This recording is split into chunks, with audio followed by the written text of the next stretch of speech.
Erdoğan. The slogan of those who rob banks has become the slogan of those who rob municipalities. President and AK party chairman Recep Tayyip Erdoğan made statements at his party's Manisa, its Ordinary Provincial Congress. Our party is at the top with all its members in terms of vision, horizon, effort, and love of serving the nation. As the AK Party and the People's Alliance, we have an all-encompassing structure that embraces all 85 million people and represents each individual and their color.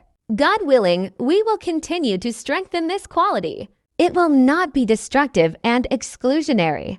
We will be constructive as we have been constructive until today. We will build bridges of hearts. We will build bridges of hearts among 85 million people. With the politics of brotherhood, they blamed Mr. Kemal for the entirety of the defeat in the elections and deported him from the CHP Headquarters with a suspicious Congress. They did not consider the person they considered worthy of governing 85 million people until a few months ago to be worthy of being the head of the CHP. Now, no one is knocking on his door. No one is curious about his ideas. Of course, I have to admit a fact here. In fact, we have often emphasized for years that this person has harmed our country's politics, poisoned our democracy with his lies, slanders, and insults, and cast a shadow over the reputation of the political institution. For this reason, we also initially welcomed his dismissal from the CHP, albeit through a Congress process full of question marks. We believed that Turkey would relax a little, and politics would settle on the level it should be. With this understanding, we gave the new chairman a chance to bring competition in politics to a more constructive and moderate atmosphere. Our aim here was to reduce polarization, soften the political climate, and contribute to the normalization of the CHP. We will continue to unmask this spineless understanding of politics that has been turning in this direction on every platform. We have worked day and night for 22 years to protect the honor of our nation and to raise the reputation of this country. We have really worked very hard so that our country would be big, our nation would be alive, and our hearts would be united and united. We have devoted every day, every hour, every moment that we carry the nation's trust to serving our country and nation with love.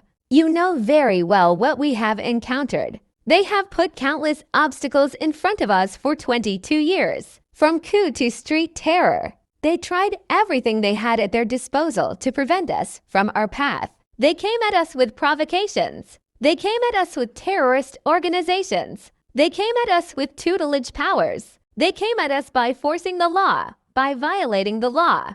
They came at us with vile slanders, baseless accusations, lies, deceit, and manipulation.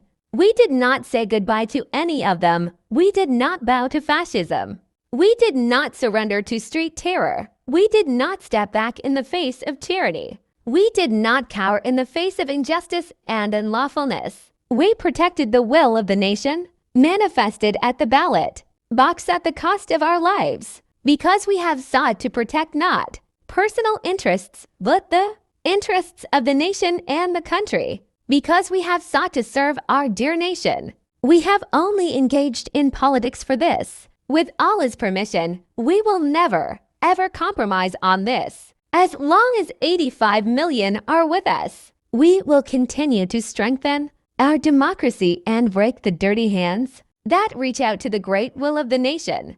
Please remember this. We are walking on a long and narrow path. We know very well that this path is difficult, arduous, full of obstacles and traps. What does the late Mehmet Akif say? Even if hell comes, we will extinguish it in our chests. This is the path of truth. We cannot turn back. We walk. Did you think a single stone of the sanctuary of honor would fall? Unless the last soldier who goes to war will be a martyr. If the apocalypse in front of us goes mad and goes crazy. If the army of the seas, the clouds, the navy rain down. If all the volcanoes from the ground below us overflow and cover the horizons, a red hue would shake. Isn't it that the faith in the chest of our front is the same?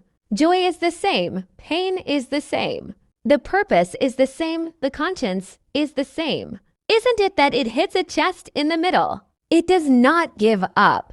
Even if the world collapses, be sure, this front will not shake.